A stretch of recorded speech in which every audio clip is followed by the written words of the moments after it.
तो phase 1, phase 2 और phase 3 के सबसे पावरफुल कैरेक्टर्स के बारे में बात करने के बाद ही आज हम बात करने वाले हैं फेज 4 के सबसे पावरफुल कैरेक्टर्स की। यानी कि आज की इस वीडियो के अंदर हम मार्वल सिनेमैटिक यूनिवर्स के फेज 4 के अंदर जितने भी कैरेक्टर्स दिखाए गए हैं उन सब में से टॉप 15 सबसे पावरफुल सुपर हीरोज नहीं बल्कि टॉप 15 सबसे पावरफुल कैरेक्टर्स की बात करने जा रहे हैं। एंड इसी वीडियो के अंदर हम उनकी पावर्स और एबिलिटीज के अकॉर्डिंग उनकी रैंकिंग भी करने वाले हैं। सो दैट्स व्हाई ये वीडियो बहुत ही कमाल की होने वाली है, इसीलिए आप सभी इसे पूरा एंड तक जरूर देखें। और अगर आप में से कोई हमारे चैनल पर पहली बार आए हो तो वो प्लीज हमारे चैनल को सब्सक्राइब कर एंड सब्सक्राइब बटन के बगल के बेल आइकन को भी ऑल पर सेट कर लें। एंड इसके साथ ही साथ आप सभी इस वीडियो को लाइक भी जरूर करिए और इस वीडियो को देखने के बाद कौन सा कैरेक्टर आपका फेवरेट है उसका नाम कमेंट्स के अंदर भी जरूर बताइए। तो आइए अब हम बिना किसी देरी के आज की इस कमाल की वीडियो को स्टार्ट करते हैं।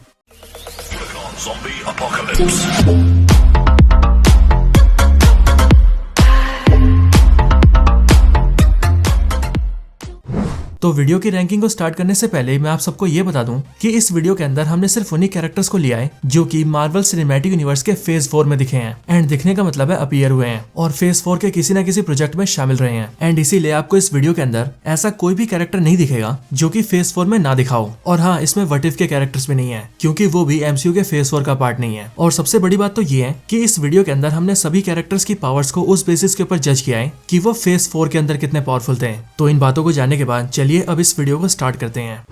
Number 15, America Chavez. तो अमेरिका चेवेज एमसीयू फेज 4 के सबसे पावरफुल कैरेक्टर्स में से एक है जो कि हमें सबसे पहले दिखी थी doctor strange in the multiverse of madness के अंदर। अमेरिका चेवेज एक ऐसी बीइंग है जो कि यूटोपियन पैरेलल से बिलोंग करती है। एंड अगर इसकी पावर्स की बात की जाए तो वैसे तो ये नॉर्मल ह्यूमन के मुकाबले काफी स्ट्रेंथफुल है, लेकिन इसके अलावा इसके अंदर कुछ ऐसी कमाल की पावर्स हैं जो कि एक्चुअल में इसे इतना ज्यादा पावरफुल बनाती है। इसके अंदर ऐसी कमाल की पावर है कि ये किसी भी खाली जगह पर पंच मार के वहां पर एक स्टार शेप का पोर्टल खोल सकती है एंड वो उस पोर्टल की मदद से कहीं भी जा सकती है। फिर चाहे उसे किसी यूनिवर्स के अंदर ट्रैवल करना हो या फिर किसी एक यूनिवर्स से दूसरे यूनिवर्स में जाना हो, वो मल्टीवर्स में कहीं भी जा सकती है। एंड अपनी इन्हीं एक्स्ट्रा डायमेंशनल एनर्जीज की वजह से अमेरिका चेवेज इतनी ज्यादा पावरफुल है।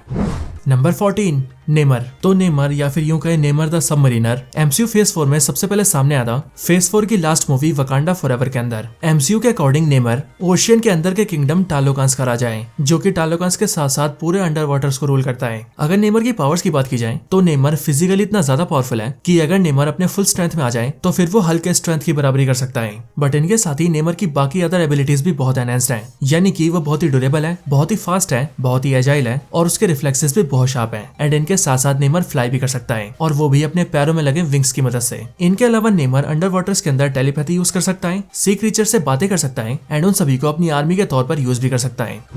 नंबर 13, शैंग-ची। तो शैंग-ची सबसे पहले सामने आया था एमसीयू फेज 4 की शैंग-ची and the legend of the ten rings के अंदर, जहां से हमें पता लगा कि शैंग-ची पूरे एमसीयू का सबसे एक्सपर्ट फाइटर है। शैंग-ची की पावर्स की बात की जाए तो वैसे तो शैंग-ची के पास कोई भी पावर्स नहीं है, लेकिन शैंग-ची फिजिकली इतना ज्यादा एनहांस्ड है कि उसकी स्ट्रेंथ और ड्यूरेबिलिटी जैसे फैक्टर्स किसी भी नॉर्मल ह्यूमन के मुकाबले काफी सुपीरियर है। एंड इनके साथ साथ शैंग-ची मार्शल आर्ट में एक्सपर्ट है, वो सभी तरह की फाइटिंग टेक्निक्स जानता है एंड वो पूरे एमसीयू के अंदर लिटरली किसी से भी हैंड टू हैंड कॉम्बैट कर सकता है। बट एक्चुअली में शैंग-ची को जो चीज पावरफुल बनाती है वो है उसके 10 रिंग्स। एंड शैंग-ची के 10 रिंग्स बेसिकली मिस्टिकल एनर्जी से भरे हुए ऐसे 10 रिंग्स हैं कि उनकी मदद से शैंग-ची ना सिर्फ फिजिकली पावरफुल बन जाता है बल्कि उसके साथ ही वो 10 रिंग्स की मदद से एनर्जी ब्लास्ट कर सकता है, एनर्जी मैनिपुलेशन कर सकता है, अपने आप को किसी भी अटैक से बचा सकता है और तो और उन्हें पहनकर वो अपनी एजिंग को भी रोक सकता है, जैसे कि शैंग-ची के फादर शू वैन वू ने किया था। एंड इसीलिए अगर शैंग-ची को 10 रिंग्स के साथ देखा जाए तो तब वो फिजिकली हल्क जितना पावरफुल हो जाता है। वैसे यहाँ पर ध्यान देने वाली बात ये है कि बेशक से शैंग-ची 10 रिंग्स को पहनने के बाद हल्क जितना पावरफुल हो जाता हो, बट तब भी वो हल्क को कभी हरा नहीं सकता। एंड वो इसीलिए क्योंकि हल्क जब भी किसी से फाइट करता है तब वो फाइट के दौरान और भी ज्यादा गुस्सा होता है एंड जैसे जैसे वो गुस्सा होता है उसकी पावर्स और भी ज्यादा बढ़ती जाती है। एंड यही वो रीजन है जिस वजह से कुछ गिनती के कैरेक्टर्स के अलावा कोई भी हल्क को हराने का दम नहीं रखता। Number 12, Eternals and Deviants. तो इटर्नल्स और डेविएंट्स दोनों ही एमसीयू की वो रेस है जिन्हें डायरेक्टली सेलेस्टियल्स ने क्रिएट किया है। एंड ये कैरेक्टर्स हमें सबसे पहले दिखे थे एमसीयू फेज 4 की इटर्नल्स मूवी के अंदर। मार्वल कॉमिक्स के अकॉर्डिंग इटर्नल्स बेसिकली ह्यूमंस की एक परफेक्ट फॉर्म है एंड इसीलिए इटर्नल्स ना सिर्फ ह्यूमंस की तरह दिखते हैं बल्कि उनके पास जो पावर्स है वो भी बहुत हद तक ह्यूमंस जैसी है। बस फर्क सिर्फ इतना है कि इटर्नल्स की पावर्स ह्यूमंस के मुकाबले बहुत ही ज्यादा एनहांस्ड है, जैसे कि super human strength, super human durability, advance agility, reflexes और सुपर ह्यूमन स्टेमिना। लेकिन इन सब के साथ ही इटर्नल्स के पास टेलीपैथिक पावर्स भी होती हैं। वो इल्यूजन कास्ट कर सकते हैं, वो फ्लाई कर सकते हैं, खुद को टेलीपोर्ट कर सकते हैं, एंड कुछ इटर्नल्स तो कुछ स्पेशल पावर्स भी होल्ड करते हैं, जैसे कि मक्कारी बहुत तेज भाग सकती है, इकरिस आंखों से लेजर फायर कर सकता है, एंड थेना मैटर मैनिपुलेशन करके कुछ भी क्रिएट कर सकती है। और इनके साथ ही अगर डेविएंट्स की बात करें तो डेविएंट्स भी लगभग इटर्नल्स जितने पावरफुल होते हैं, बस फर्क होता है तो उनके अपीयरेंस का और उनके नेचर का, क्योंकि यही चीज इन्हें इटर्नल्स से डिफरेंट बनाती है। Number 11 great protector dragon. तो आप सभी को याद ही होगा कि शैंग-ची मूवी के अंदर हमने एक बहुत ही बड़े और पावरफुल ड्रैगन को देखा था, जो कि बेसिकली एक मिस्टिकल ड्रैगन था और वो टालो विलेज की प्रोटेक्शन करता था। एंड शैंग-ची मूवी के अकॉर्डिंग टालो के लोगों के पास जो भी पावर्स थी वो उन्हें कहीं ना कहीं इस ड्रैगन से मिली थी। टालो विलेज का एक ग्रेट प्रोटेक्टर यानी कि ये मिस्टिकल ड्रैगन MCU फेज 4 के सबसे पावरफुल कैरेक्टर्स में से एक है। एंड वैसे तो इसका अपीयरेंस बहुत ही कम टाइम के लिए होता है, लेकिन तब भी हमें इसकी कई सारी पावर्स दिखाई जाती है। एंड इसीलिए अगर इसकी पावर्स की बात की जाए तो ये मिस्टिकल ड्रैगन ना सिर्फ फिजिकली बहुत ज्यादा पावरफुल है, बल्कि ये फ्लाई कर सकता है, खुद को बहुत जल्दी हील कर सकता है, और तो और एयर मैनिपुलेशन और वाटर मैनिपुलेशन भी कर सकता है। एंड शैंग-ची मूवी के अंदर यही वो होता है जो कि शैंग-ची के साथ मिलकर सोल ईटर नाम के मॉन्स्टर को डिफीट करता है। Number 10 Hulk. तो बेशक से MCU के अंदर हल्क आपको वीक लगता हो, लेकिन तब भी हल्क MCU फेज 4 के 10 सबसे पावरफुल कैरेक्टर्स में से एक है, जो कि इस पोजीशन को डिजर्व करता है। हल्क मार्वल का physically one of the most strongest character है, जिसका एक ही घुसंड किसी को भी दिन में तारे दिखा सकता है। हल्क इतना ज्यादा पावरफुल है कि उसके ऊपर चाहे कितने भी तगड़े अटैक्स कर लिया जाए, बट हल्क को उनसे कोई असर भी नहीं होता है। एंड इस बात का सबसे बड़ा एग्जाम्पल हमें दिखा था MCU में हल्क की first movie the incredible Hulk के अंदर, जहाँ पर दुनिया के एडवांस से एडवांस वेपन्स भी हल्क का बाल तक बाका नहीं कर पाए थे। और अब क्योंकि हल्क की पावर्स उसके गुस्से के साथ बढ़ती है, इसीलिए किसी भी दूसरे कैरेक्टर के लिए हल्क को हरा पाना ऑलमोस्ट इम्पॉसिबल सी बात है।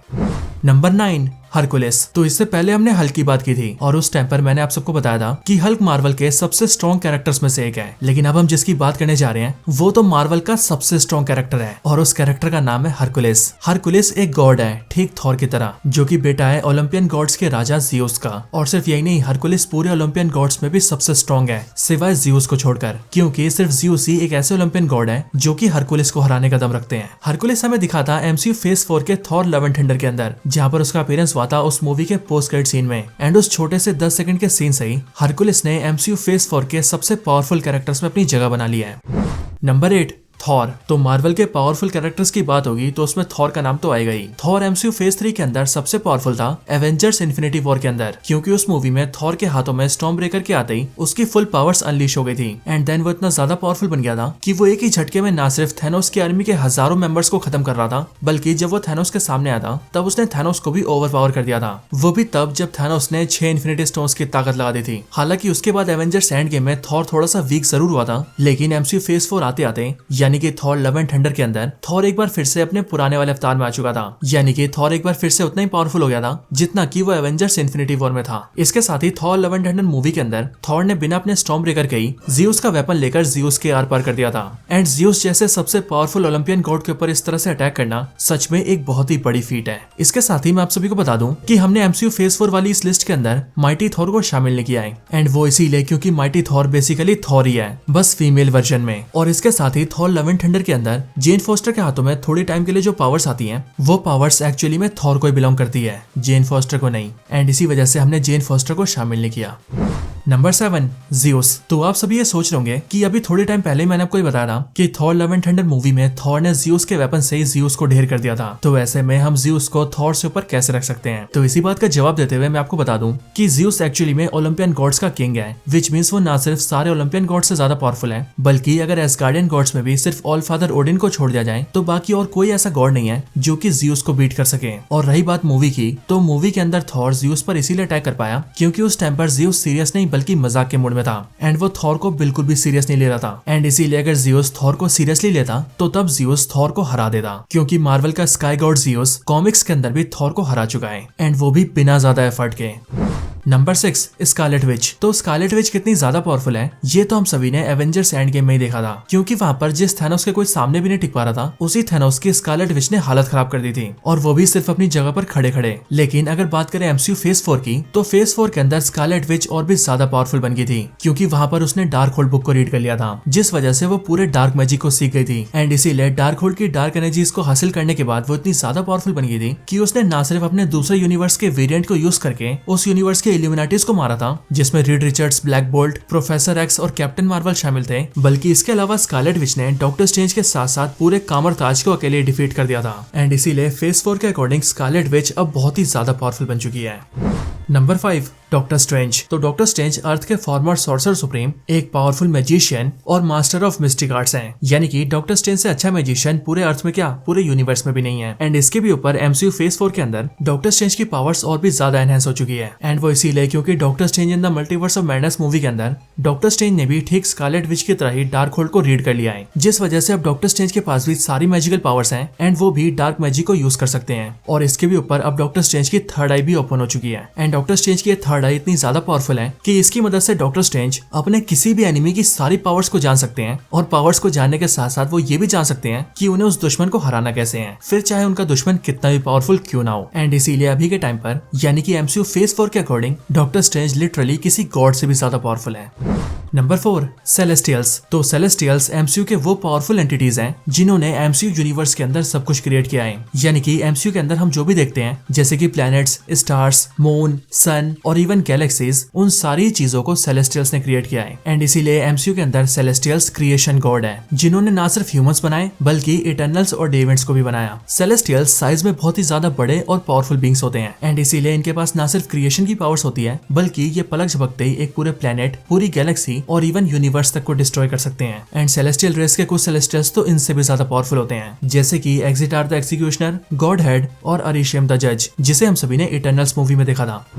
Number 3, gore the God butcher. तो गॉर के बारे में कोई चाहे कुछ भी कहे, लेकिन एक्चुअली में गॉर इसी पोजीशन को डिजर्व करता है। गॉर या यूं कहे गॉर द गॉड बुचर हम सभी को सबसे पहले दिखा था एमसीयू फेज 4 की थॉर लव एंड थंडर के अंदर, जहां पर पहले तो ये एक नॉर्मल सा एलियन बीइंग होता है, लेकिन आगे चलकर इसे मिलता है ऑल ब्लैक नेक्रोसॉर्ड, जो कि इवेंचुअली बिलोंग करता है नल को। एंड उस नेक्रोसॉर्ड को हाथ में उठाते ही गॉर एमसीयू के एक पावरफुल गॉड की जान ले लेता है। एंड किसी मॉर्टल के लिए किसी गॉड को मारना कोई छोटी बात नहीं है, लेकिन गॉर पलक झपकते ऐसा कर देता है। एंड इसके साथ ही जो भी मार्वल कॉमिक्स के अंदर नल को जानते हैं, उन सभी को पता होगा कि नल ने अपने इसी ऑल ब्लैक नेक्रोसॉर्ड का यूज करके एक बड़े से सेलेस्टियल का सर काट दिया था। एंड अब क्योंकि ये नेक्रोसॉर्ड गॉर के हाथों में है, इसीलिए गॉर भी इवेंचुअली इतना ज्यादा पावरफुल है कि वो भी किसी सेलेस्टियल को बड़े आराम से मार सकता है। हालांकि अगर एमसीयू फेज 4 की बात करें तो स्टोरी लाइन की वजह से गॉर की ट्रू पावर्स को कभी नहीं दिखाया गया और उसे मूवी के एंड में मार भी दिया गया। लेकिन अगर गॉर को एमसीयू में आगे यूज किया जाता और उसकी ट्रू पावर्स को दिखाया जाता, तब आप सभी को पता लगता कि गॉर नेक्रोसॉर्ड का यूज करके क्या क्या कर सकता है। नंबर 2, ही हू रिमेन्स। तो ही हू रिमेन्स कैंग द कॉन्करर का वो वाला वेरिएंट है जो कि हम सभी को एमसीयू फेज 4 में दिखा था, एंड वो भी लोकी सीरीज के अंदर। ही हू रिमेन्स की पावर्स की बात करें तो वो भी सिर्फ एक नॉर्मल ह्यूमन है, लेकिन ठीक टोनी स्टार्क की तरह ही वो भी एक टेक जीनियस है।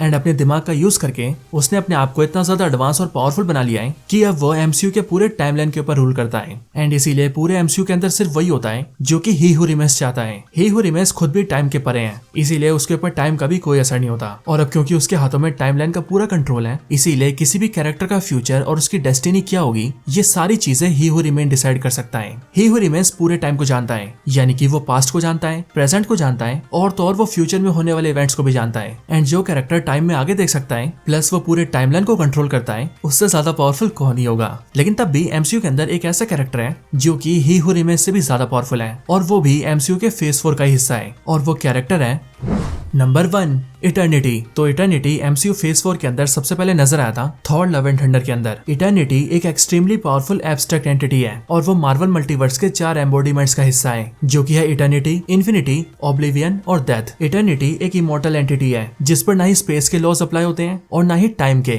इनके अलावा इटर्निटी की कोई फिजिकल बॉडी भी नहीं है, एंड वो मार्वल के सारे यूनिवर्सेस के परे है। और इसीलिए इटर्निटी सिर्फ किसी एक यूनिवर्स को नहीं बल्कि पूरे मार्वल मल्टीवर्स को मैनिपुलेट और कंट्रोल कर सकती है, और उसके अंदर हर वो चेंजेस कर सकती है जो कि इटर्निटी करना चाहती है। विच मीन्स पूरे मार्वल मल्टीवर्स के अंदर इटर्निटी से ऊपर कोई भी नहीं है। और अगर मार्वल कॉमिक्स की माने तो एक्चुअली में इटर्निटी मार्वल का मल्टीवर्स है, क्योंकि पूरा मल्टीवर्स इटर्निटी के अंदर ही समाया हुआ है। And that's why eternity MCU phase 4 की सबसे पावरफुल कैरेक्टर है। इसके साथ ही मैं आपको बता दूं कि हमने यहाँ पर लिविंग ट्रिब्यूनल को इसीलिए ऐड नहीं किया है क्योंकि वो एमसीयू के अंदर ढंग से दिखा नहीं है, और किसी भी मूवी और सीरीज के अंदर उसके प्रॉपर अपीयरेंस को शो भी नहीं किया गया है, और अब तक सिर्फ उसे कभी कभी हिंट किया गया है। दैट्स व्हाई लिविंग ट्रिब्यूनल को हमने लिस्ट लिस्ट में शामिल लेके आए। तो दोस्तों यही थी वीडियो MCU फेज 4 के टॉप 15 सबसे पावरफुल कैरेक्टर्स के ऊपर। आपको वीडियो कैसी लगी मुझे कमेंट्स के अंदर जरूर बताएं, और हाँ, इस वीडियो को लाइक जरूर करें और वीडियो के कमेंट बॉक्स के अंदर ये जरूर बताएं कि आपको इन सभी में से कौन सा कैरेक्टर सबसे ज्यादा पसंद है। बाकी अगर आपको ऐसी और भी कमाल की वीडियोस देखनी है तो हमने MCU फेज 1 के ऊपर, फेज 2 के ऊपर और फेज 3 के ऊपर भी ऐसी वीडियोस बना रखी हैं। सबके लिंक डिस्क्रिप्शन में है, या फिर आप हमारे चैनल में भी जा सकते हैं। तो जाइए और इन सारी वीडियोस को वॉच करिए। तो बस आज की इस वीडियो में इतना ही। वीडियो को यहीं पर एंड करते हैं। मैं मिलता हूँ आपसे ऐसी किसी और बेहतरीन वीडियो में। तब तक के लिए गुड बाय।